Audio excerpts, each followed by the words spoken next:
Uh, so today we have Dr. Clemon Moore with me. He's very well known in the Detroit area as an entrepreneur, making difference in the home health industry, and now foraging into your eye care. Absolutely. And maybe giving you better side as in your golden years. Absolutely. So I will let Dr. Moore introduce himself. Thank you, Raj. Thank you for having me on your podcast. Yes, I am Dr. Clemon Moore, as Dr. Raj just introduced me as. I am the executive director or founding executive director of Eye Care for Detroit, doing business as Eye Care for Michigan, and also president and CEO of American Advantage Home Care. So happy to be on the podcast today. Okay, so this is going to be pretty informal. Okay. And Dr. Moore is my first guest, so it's going to be etched in my memory forever. Inaugural episode. Fantastic. So Yes. the first time I met Dr. Moore was a week ago, and he was so gracious to say that he'll come on the podcast as my first guest, and I'm honored for having somebody like him with all the experience he brings to the to health and making difference in people's lives. Absolutely. He has his own channel on Channel 20 Absolutely. in Detroit, and he interviews a lot of influential people, and he is certainly making a difference. Thank you.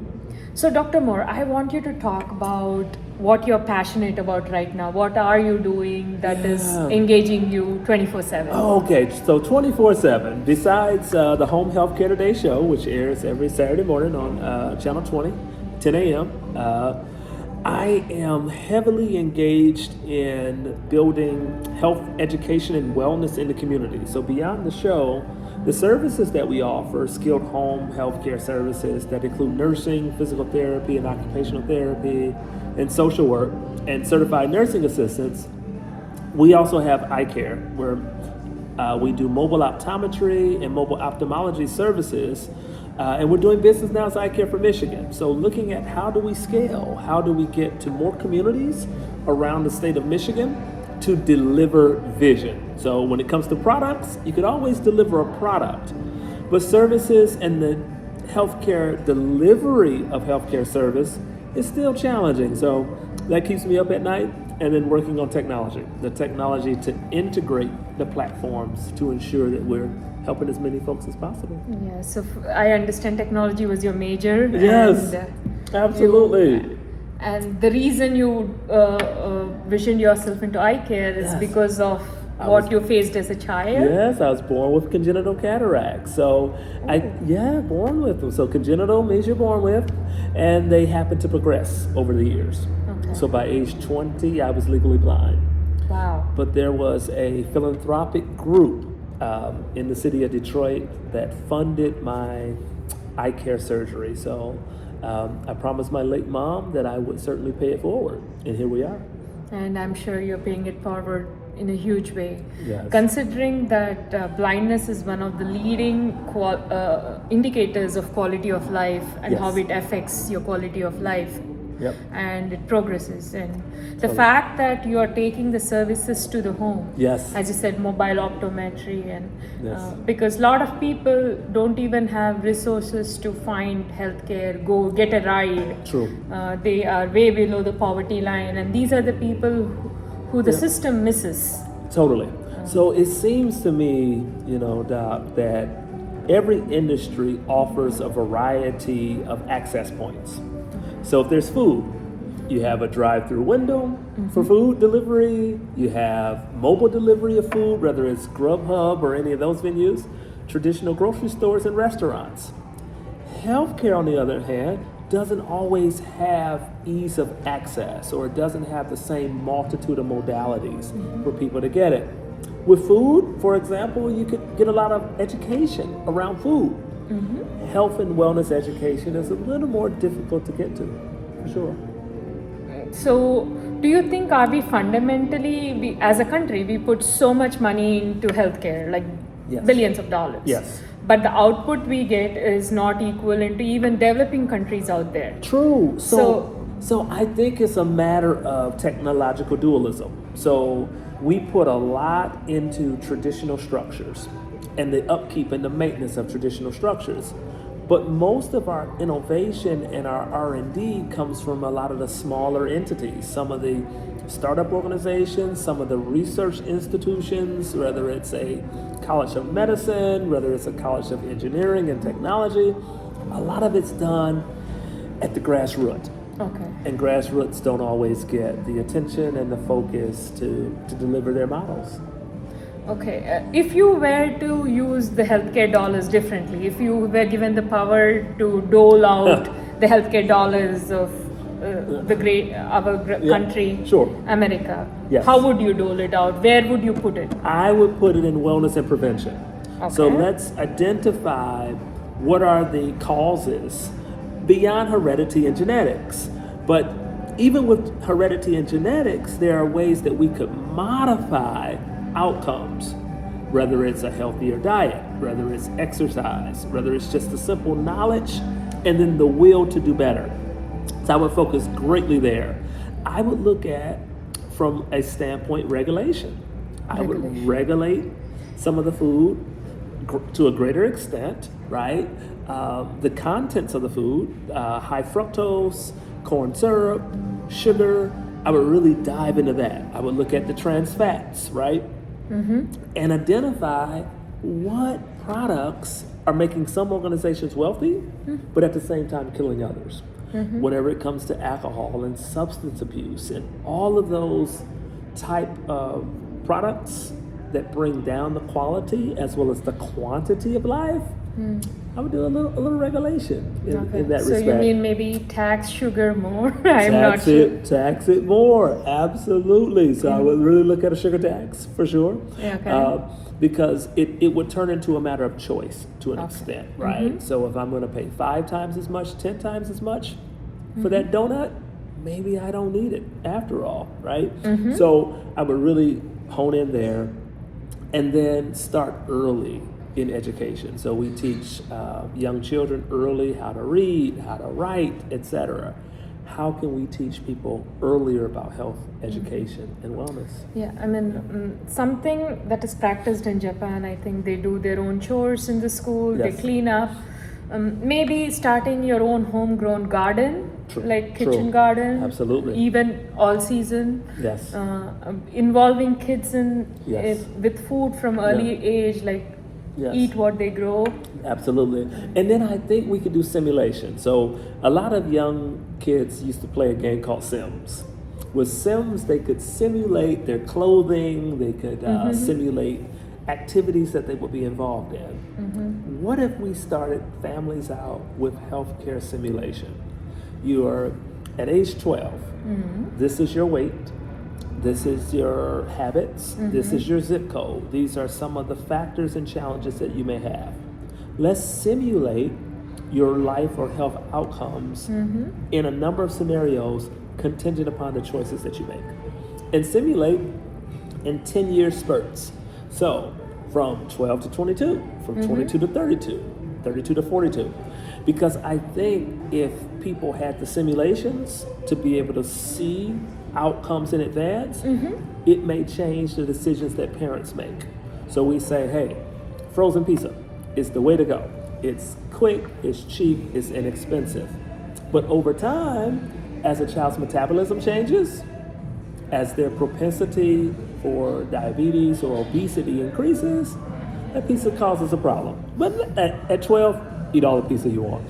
Right. But you can digest like there's a saying in our native language, like even if a kid can digest even if he eats rocks. Yes. You know?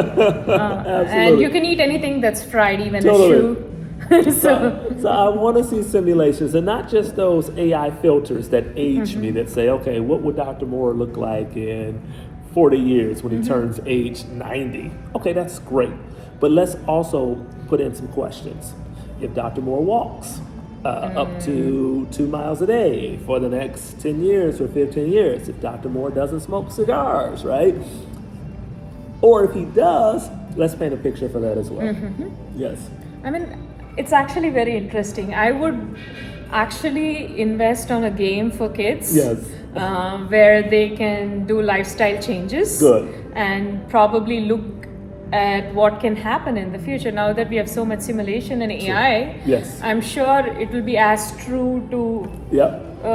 the real Yes. picture that might happen in the future. Absolutely. And, Very good. maybe if they eat like 10 grams less sugar per day, Yes. what's going to happen? There you If go. they eat 10 grams more protein, Yes. you know, you could just play with it. You got it, Doc. And then I would tie the costs or the opportunity costs Opportunity costs. for certain decisions and what the overall healthcare expense will be on the system.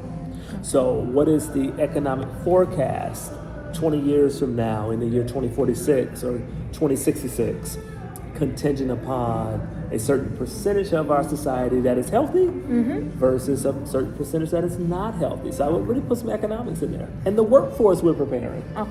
Yeah. So as we said economics. Yes. So if somebody is on SNAP Yeah. benefits, Sure. let's say they have a limited amount of food stamps or money available for food. Yes.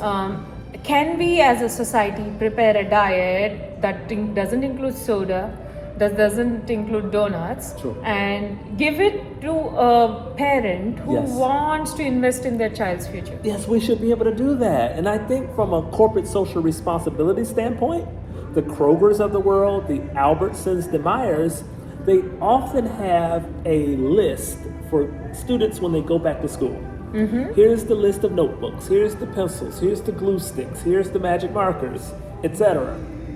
What if we were able to pre-package items in various food categories of certain calorie count, pre-assembled for individuals to be able to purchase, right? So they're not walking all over the store. And if you if you check the box and get all this, throw the bag of Oreos or chip Oreos in there. So one more thing I always think is groceries. There's so much wastage. Yes. So even if we can get the like 10-day-old or a week-old groceries for a lesser price, which are still good. They're not spoiled. They're just old. They're not as fresh.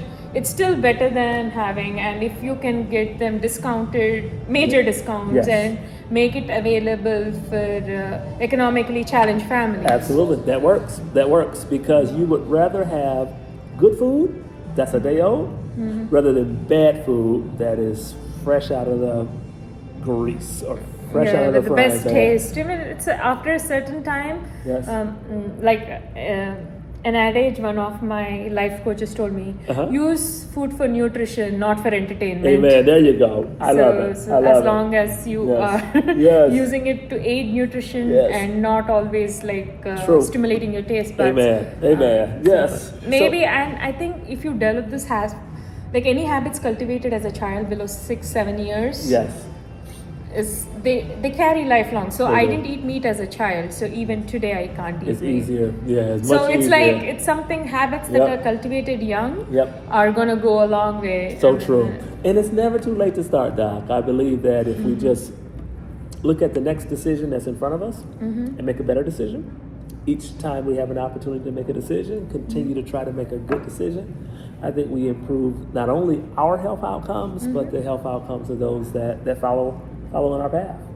That's amazing. Yes. I was actually impressed with your childhood story. Hey. I was not aware you had to go through such a difficult. I mean, sight for a child, Sure. I can't imagine. Yes. I mean, I think the first time I realized I had glasses was like, I think 1.5 years I had a -4. Sure. And I went to a magic show. It was a prominent, and I couldn't see the show, and that's when I realized I needed glasses. Yes. But I always used to sit on the first bench. I was a good student, so I got away with a lot of There you things. go. Yeah. But sight is very important. It affects you. And about the technology, I just want. I actually love that we deviated to food and kids and certainly. some practical solutions. Yep. But I want to concentrate on your technology. Absolutely. And exactly what does it do? Certainly. I'm an AI inventor, working on a platform called Horizontal AI. The goal is to create, plans to help folks out based upon their eye health. So, early markers for onset dementia, cardiovascular related issues could all be detected by studying the eye. So you have a lot of folks that you go get your eye exam and sometimes you run out to the boutique to pick your favorite pair of glasses. That's fine. But there's some other tests that doctors can do while you are at the eye doctor, right? So you could get your retinal images taken, you could get your pressure checked for glaucoma, You could do a number of screenings that are very important. So our goal in technology is to make those tests and screening mechanisms very easy for folks to access. So more economical, more accessible, Yes. and with your mobile technology, you probably get into homes. Yes, absolutely. Get Maybe into homes. senior homes, Yes. apartments. You got it. Like mobile homes where people retire to. Totally. You can go to a community hall, a senior center. Absolutely. Yes. And, You know. I can see how your technology can help, and I know you're working on your technology, Yes. and you have probably some investors lined up, and I'm hoping with this podcast you'll have more Hey, national investors how about it? interested Hey. in a cause that will Yes. make a difference, will Absolutely. create an impact Yes.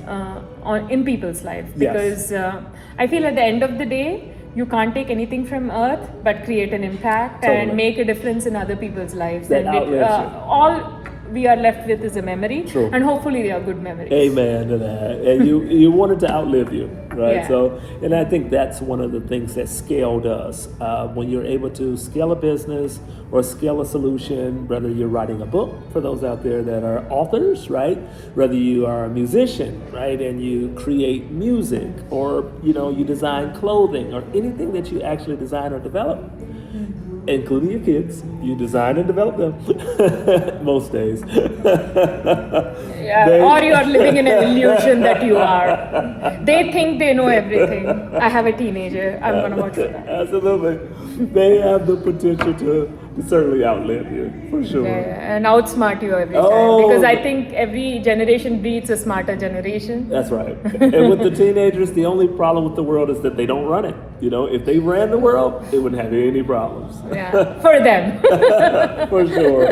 Anyways, thank you, Dr. Moore, and I'm glad we got this opportunity. Me And too. I'm hoping we can continue the conversation in other forums, maybe Absolutely. with more panels, and Yes. hopefully in a better, more professional environment. This is perfect. Actually, if you can see, you can actually hear some Indian music in the This background. is on the fly. For Yeah, sure. so the way I lured Dr. Moore into this conversation was by giving him some great Indian food How about that? at Vidu, Absolutely. my favorite restaurant in Midland, Michigan. Indeed, for sure. Shout out to Vito. Yeah. Okay. Thank you so much, Thank Dr. you, Moore. Doctor. And Thank you, I'm Dr. Raj. glad you did it. Thank Hey, you so much. my pleasure, Dr. Raj. I appreciate you. And I really appreciate your time Yes. and for your encouragement. Hey, Thank my you so pleasure. much. Thank you, Doctor. Have a good one. You too. Thank you.